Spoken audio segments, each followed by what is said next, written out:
오늘은 새 것이 되었도다. 새 것이 되었도다라는 제목으로 우리 하나님 말씀 함께 나누도록 하겠습니다. 오늘 본문은 그리스도인들에게 굉장히 유명한 구절이고 또 의미가 있는 구절인데, 특히 새해가 되면 많은 목회자들이 이 구절로 설교를 하기도 합니다.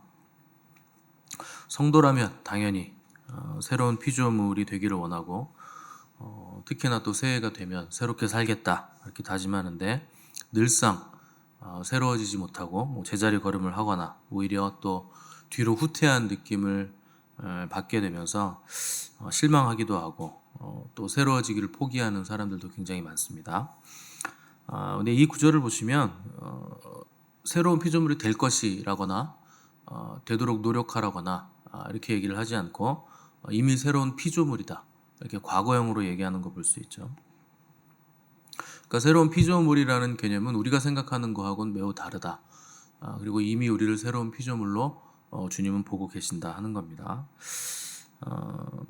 뭐가 그러면 새로운 피조물인가? 내가 나를 봤을 때 전혀 새롭지 않은데 어떻게 새로운 피조물이 됐다고 말씀하시는 것인가? 그 새로운 피조물이 됐다는 건 완전히 뭐가 다른 겉으로 나타나는 뭐가 새로운 게 보이는 게 아니고 방향성이 바뀌었다는 겁니다. 그리고 삶의 중심 이동을 우리 안에서 경험하게 되는 것이라, 이게 새로운 피조물의 특징이라는 거죠.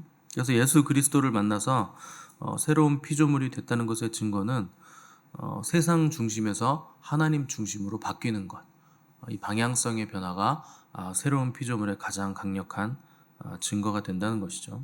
이 중심의 변화, 또 생각의 변화가 행동의 변화와 삶의 변화를 가져오는 것이고, 이 변화가 그동안 볼 수 없었던 우리 내면의 창조적인 어떤 기적들이 나타나게 되어지는 이유가 된다는 겁니다. 오늘 구절을 보시면 앞에 그런즉 이라는 단어가 붙었어요. 이 그런즉은 바로 앞에 이제부터는 누구도 우리가 육신을 따라서 그리스도를 알지 아니하였은즉 이라는 뜻입니다. 그러니까 육신을 따라 살던 삶에서 영을 따라 사는 삶으로 이동이 됐다 하는 것이 새로운 피조물의 특징이라는 겁니다.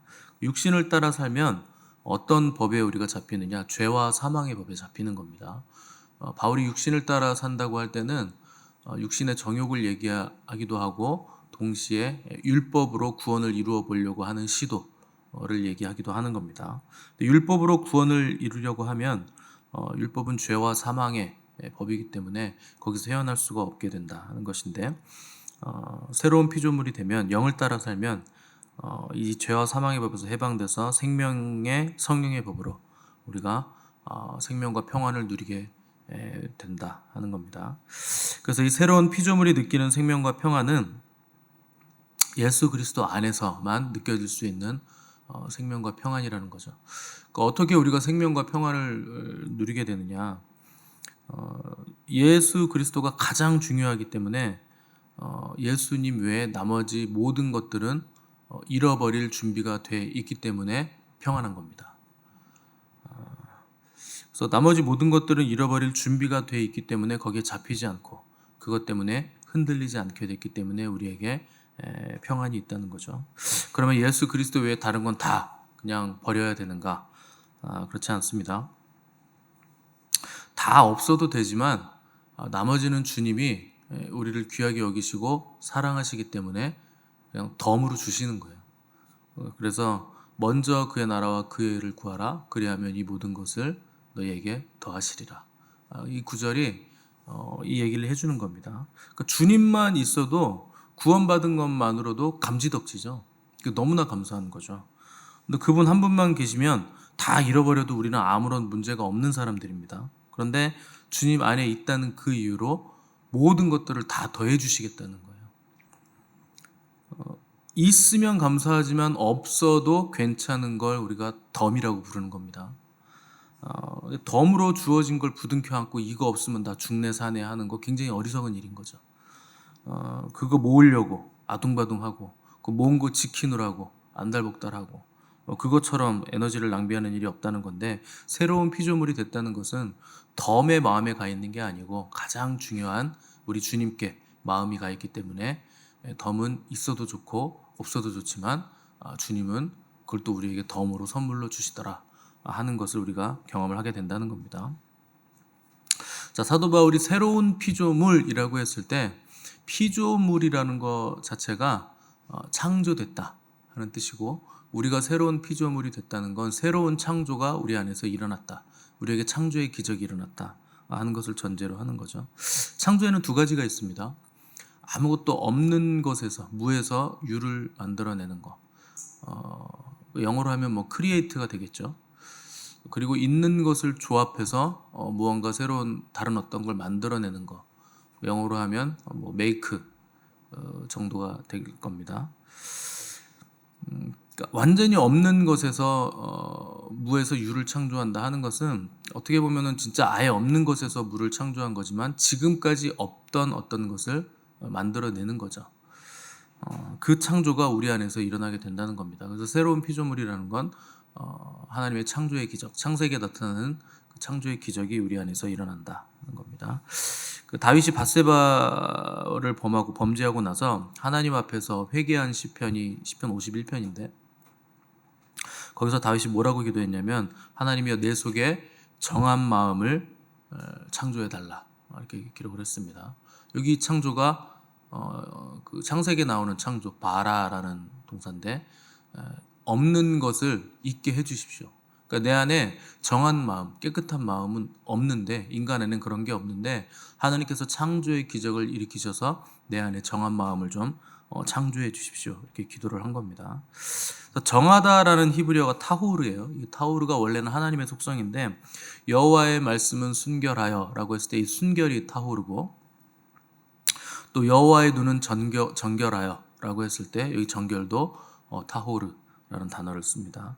또 레위기에서 나오는 정결법의 그 정결도 타호르라는 단어를 쓰죠. 그러니까 모든 부정의 반대말이 이 정하다 하는 타호르라는 단어를 쓰는 거예요. 그러니까 다윗이 뭐라고 기도했냐면 바라 타호르 타부 이렇게 기도한 거예요. 바라는 창세기에 나오는 창조하다라는 동사가 바라고, 타호르라는 여호와에 대해서 쓰는 그 정결이라는 단어고, 그 다음에 레브, 바라 타호르 레브를 썼는데, 레브는 여러분들 잘 아시는 마음, 또 뭐 심장 이라는 단어죠. 그러니까 바라 타호르 레브, 그러니까 정한 마음을 창조해 주십시오 이렇게 썼다는 거죠. 그러니까 무에서 유를 만들어내는 창조가, 기적이 저에게 필요합니다. 왜냐하면 인간은 본질상 진노의 자녀이기 때문에 그렇습니다. 날 때부터 죄인으로 태어나기 때문에 정한 것을 우리 안에 찾아낼 수가 없는 거죠. 그러니까 정한 마음이 없기 때문에 이것은 하나님의 창조가 아니면 내 안에 정함이 있을 수가 없습니다. 저를 좀 돌아보시고 하나님 내 안에 정한 마음을 좀 만들어 주십시오. 창조의 기적을 좀 일으켜 주십시오. 이렇게 시편 51편에서 다윗이 기도했던 겁니다. 근데 새로운 피조물이 된다는 건 이런 겁니다. 우리 안에 창조의 기적이 일어나는 거. 근데 여러분 스스로가 여러분을 봤을 때 그렇지 않은 것 같죠.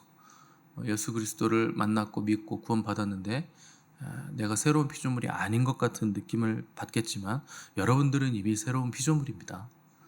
방향성이 바뀌었기 때문에 새로운 피조물인 거예요. 괴로우시죠? 어려우시죠? 포기하고 싶죠?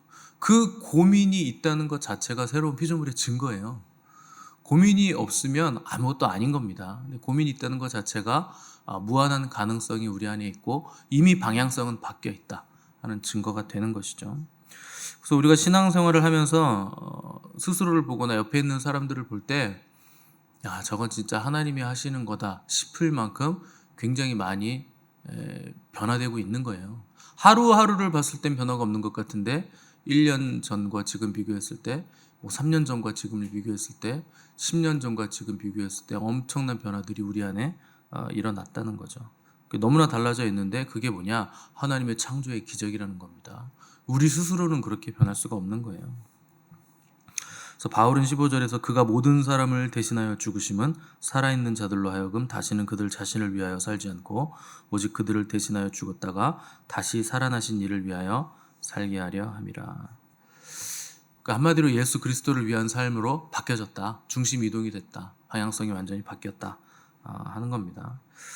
그래서 지금까지는 나를 향하고 세상을 향했던 삶에서 오직 그리스도를 향한 삶으로 바뀌어지는 거, 이게 새로운 피조물, 새로운 삶이라는 거죠.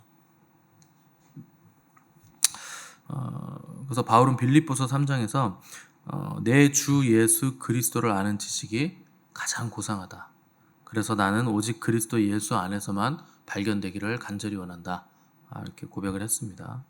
그러니까 바울은 자랑할 게 많은 사람이라 그랬어요. 뭐 뛰어난 가문이었고, 유대인 중에 유대인, 히브리인 중에 히브리인, 또 바리새인 중에 바리새인, 또 가장 뛰어난 가말리엘이라는 스승의 제자, 또 유능함, 또 높은 학식, 뭐 이런 것들을 자랑하면서 바울은 그리스도 없이 홀로 서기를 원했던 사람이었는데, 예수 그리스도를 만난 이후로는 자기가 자랑했던 그 모든 것들은 다 배설물로 바뀌었고, 오직 자기의 원함은 그리스도 예수 안에서 발견되기를 원하고 그분의 종으로 나타내어지기를 원한다.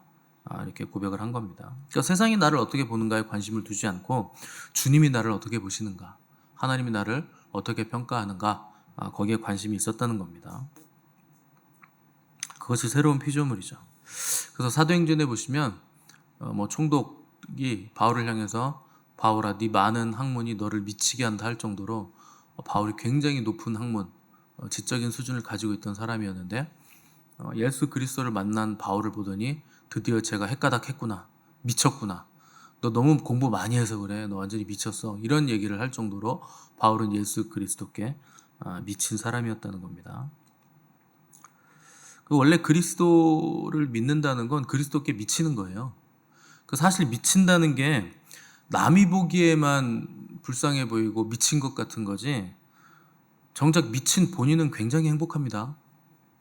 여러분, 머리에 꽃 꽂고 다니는 분들, 비 오면은 괜히 머리에 꽃 꽂고 웃으면서 다니시는 분들 얼마나 행복해 보입니까?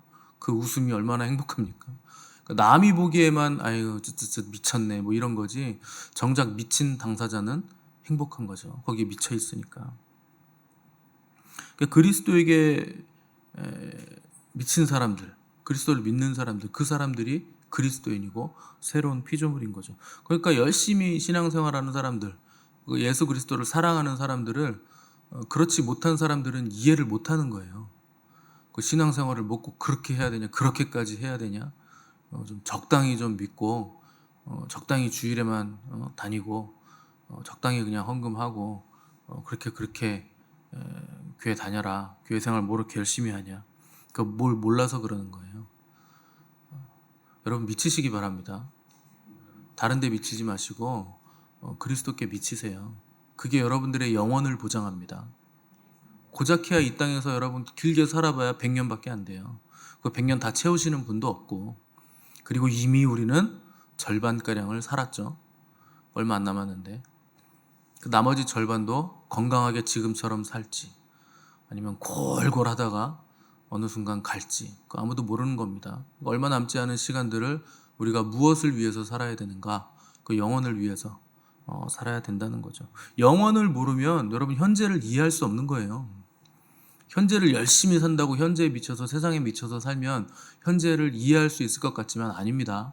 영혼을 알아야 현재가 이해가 되는 것이고, 속사람을 잃어버리면 겉사람도 다 썩고 잃어버리는 거예요. 속사람이 강건해야 겉사람도 강건해지는 거죠.